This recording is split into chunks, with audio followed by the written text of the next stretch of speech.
But, you know, here in my jurisdiction and near the fictional city of Warner Robins, we have, elections going on, of course. And thank God I've retired from political activism because oh my God. But I am paying attention to what's going on around here. And what I'm seeing is that we have a campaign between the incumbent, LaRonda Patrick, and a newcomer by the name of Fabian Velasquez. And so I'm paying attention to it, but not with any investment or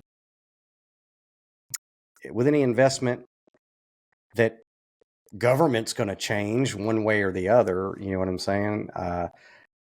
Let's just put it to you this way. If you've ever heard me tell you to go vote, or that I went to go vote, or you've seen a picture of me with I voted Peach or whatever, believe me, it was a tongue-in-cheek inside joke.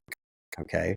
I do go and vote, or I go to the machine, but I always vote my conscience. And I do not give my consent to, corporations to dictate what I can do with my life or anything like that. But I do go and vote. I do go and actually type in or write in Star Trek captains or fictional characters, or, who I believe with my conscience would serve good in whatever role. In my, service in this flesh suit, I think there's only been 2 actual people who I've ever voted for, right? Other than that, I'm writing in fictional characters. And to me, it's just hilarious because, again, refer back to that political chart and where do you think that I'm at? Okay. And then do the logic. So, but it was, like I said, it's funny to me because government's always going to be government. So, I don't really get caught up in the divide and conquer thing, and I don't do the lesser of 2 evil thing. That being the case, in this election with Fabian Velasquez and LaRonda Patrick, I'm watching it, and again, with no emotional investment or endorsement or anything like that, I'm watching it for what it is, a Netflix show, right? And what I'm seeing in it is more of this stuff that Dietrich Bonhoeffer was talking about around here. Okay, now let me explain. It is very, very obvious what the system around here wants, which candidate they want in there. From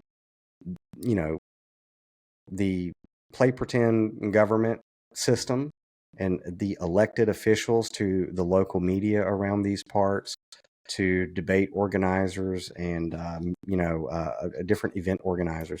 It's very obvious that the system really wants the people to choose the incumbent, LaRonda Patrick. Now, I supported LaRonda Patrick when she ran 3.5 years ago or whatever. I thought, hey, this is kind of cool, right? Wow. Young melanated woman coming in, right? She's going to shake it up because, let's face it, in this area, I call them the hillbilly Illuminati guys, but a very close-knit family of interrelated and intermarried people whose beliefs go way back and all that good have had control over this area and this corporation for a very, very long time. And I was very excited. A young melanated woman can come in and shake it up, right? And surely she is aware of the plight of her people.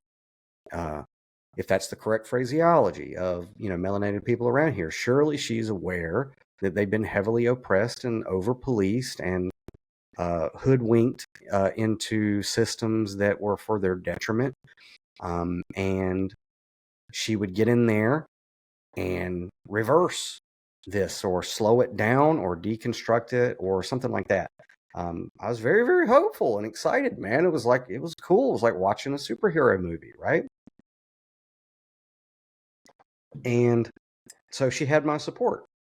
And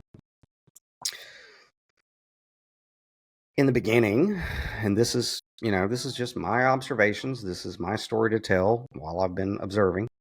In the beginning, you saw some stuff going on that was kind of cool. You saw some friction between her and the system, right?